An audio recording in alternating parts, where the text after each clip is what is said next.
What's up, fellow lords of gaming, and welcome back to another episode of Marvel Future Revolution. So today we jump in with information dev note number 11. So I don't know what to think about this dev note. As I read through it, much of it read like I don't really care, to be honest with you, and then some of it read like, okay, this could be some new and welcome improvements. Let's take a look at this dev note already. So first up, they basically, surprisingly, first off, is that we're almost at a year in from Marvel Future Revolution. So congratulations to the players and the devs for making it a year. But because I'm looking back on this, and when I pulled up the dev note, it was interesting just because of I saw that it was like June 2021 when we were in the forums last year. So interesting. But anyways, they've got the Pegasus based new feature that they've got, the core booster.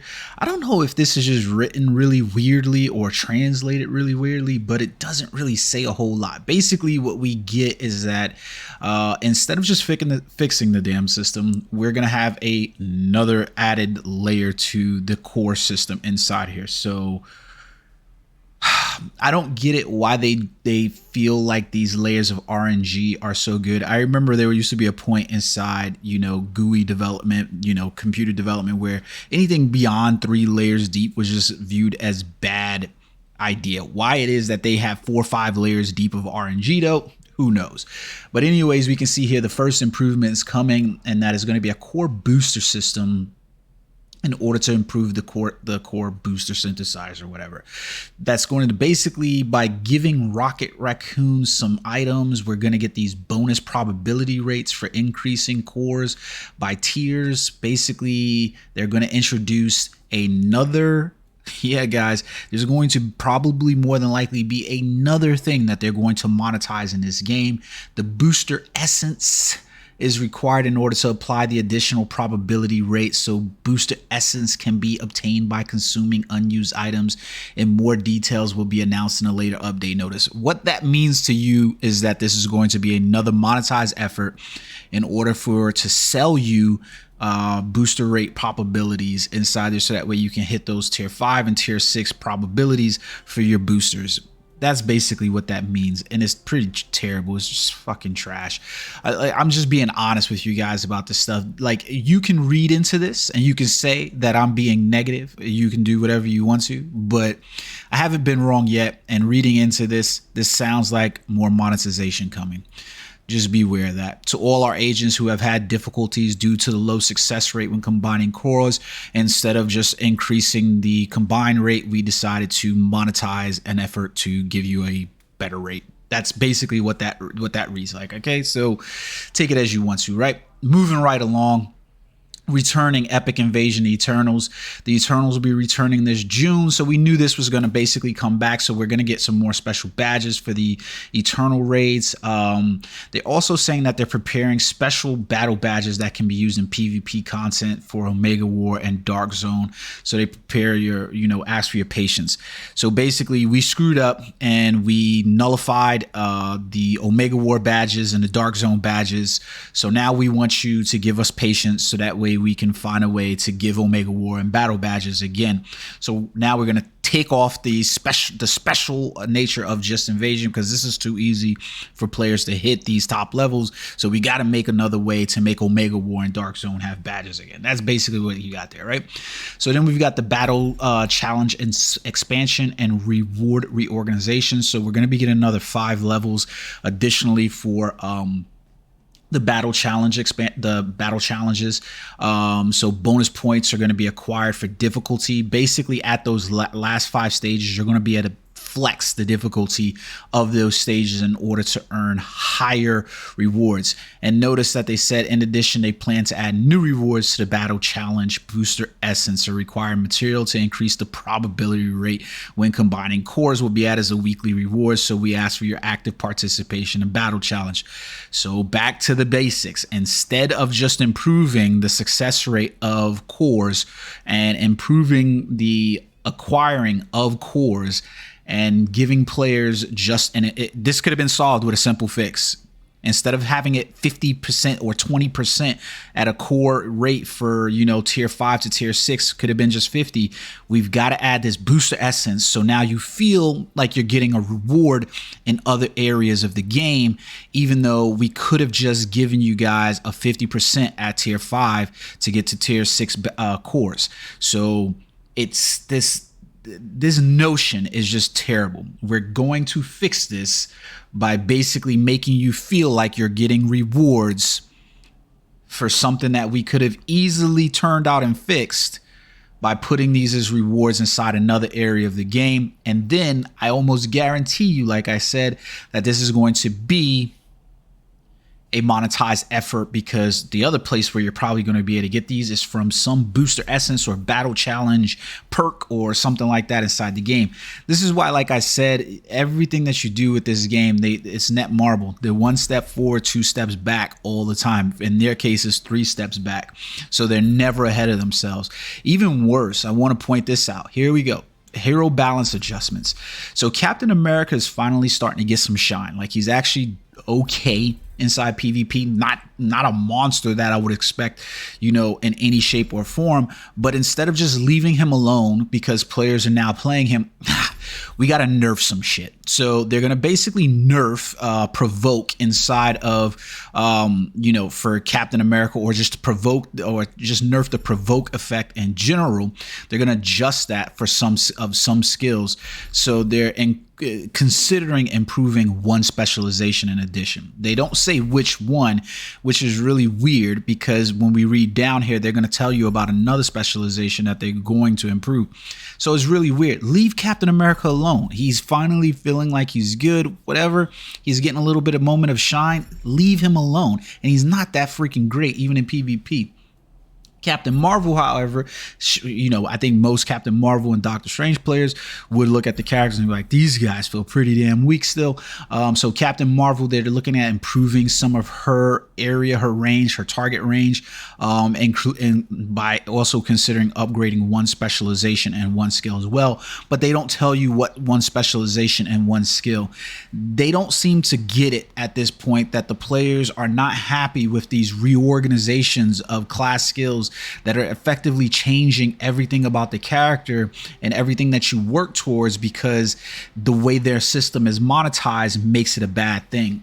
I don't get it. But anyways, so Spider-Man is looking like they're going to try to make some adjustments to him, because let's be honest, Spider-Man is the PvP king of the game. So it is what it is. Doctor Strange, they said he was improved through previous hero balance adjustments. You just introduce a whole nother character that you literally just like use Doctor Strange as a spanking machine to basically point out how strong this new character in Wanda was going to be.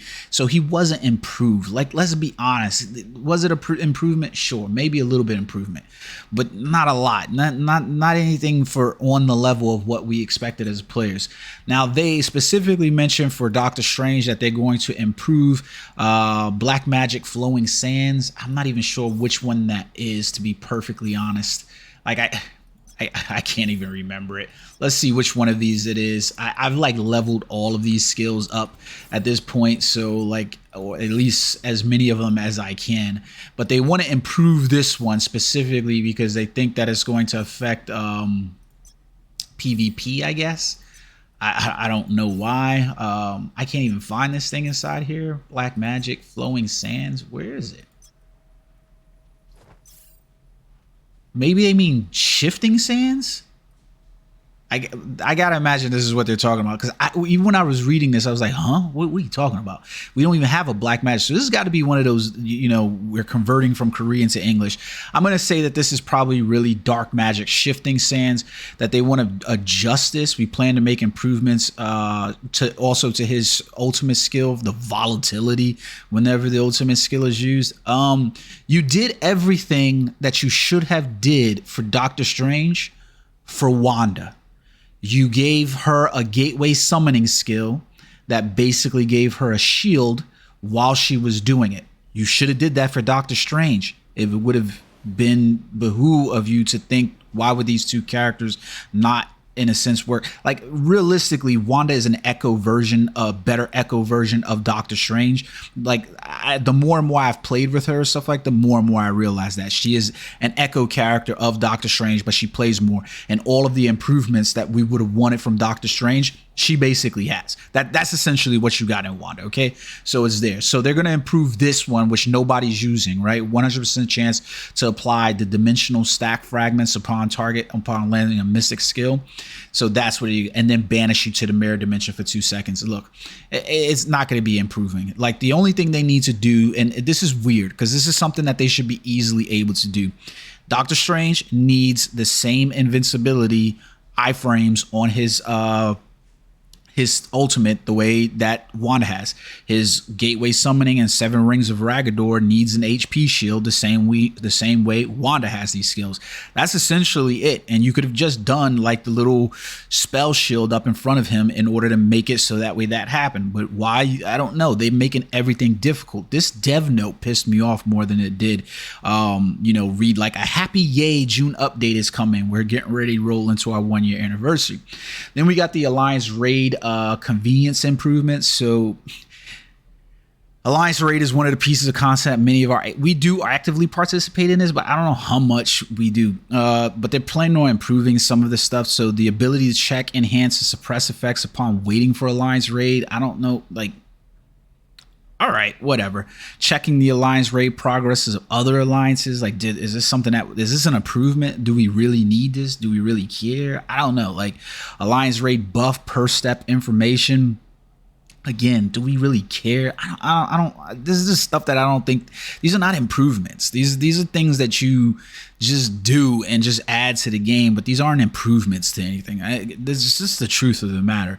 It's weird, and I might be sounding more cynic than anything lately with Marvel Future Revolution, because the more that I've taken a little step back from Marvel Future Revolution, I've started playing some other mobile games like Ni no Kuni, Cross Worlds, and some other like Dislight and things like that, and even got back into some of my PC gaming, and the more I realize just how bad this stuff is inside this game.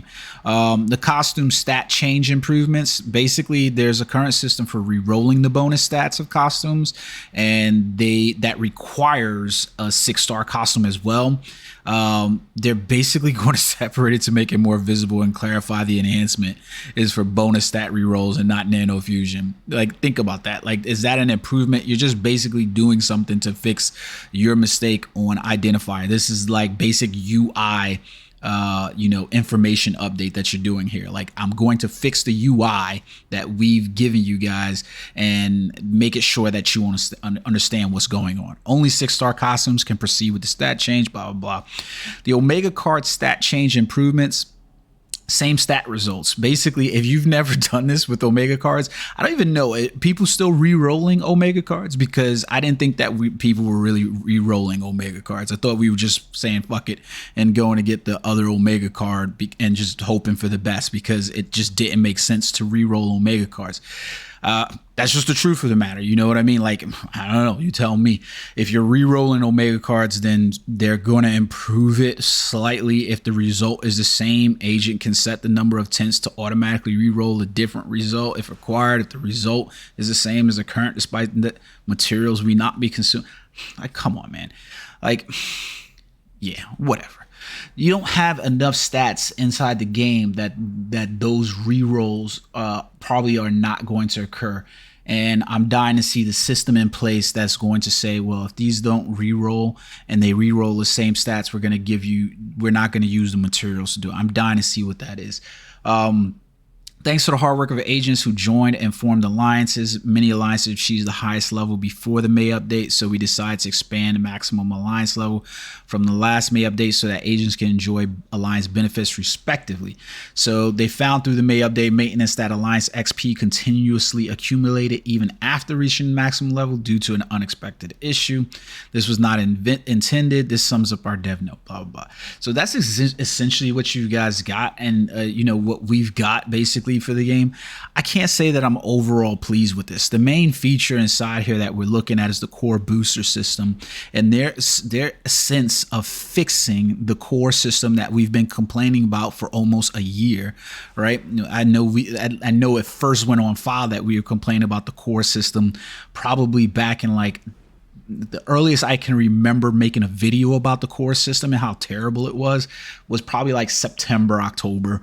I mean, that was once we started realizing. I mean, I think we realized before then how bad it was, but I think I made a video finally pointing it out and questioning whether or not they were going to fix it. And finally that we roll into it, and their idea is to create another consumable that can be monetized and placed in other game modes as rewards, so that way now you feel like the other game modes are rewarding and you feel like whatever, man, whatever. I'm dying to still see the money information for Marvel Future Fight in the next 3 months. I think the next 3 months are going to be really telling for the game. I obviously believe that Wanda represented a major injection of players into the game, though I did still see a number of players rolling. I don't know that her lack of transmutation in the game, and how much it, like, at this point, here goes the problem with Wanda getting introduced in the game, or any new characters for that matter, is they get introduced into the game, but with the lack of transmutation and things like that for the characters, you ultimately end up with a character that players realize exactly how much time and effort needs to go into developing that character to make them viable, or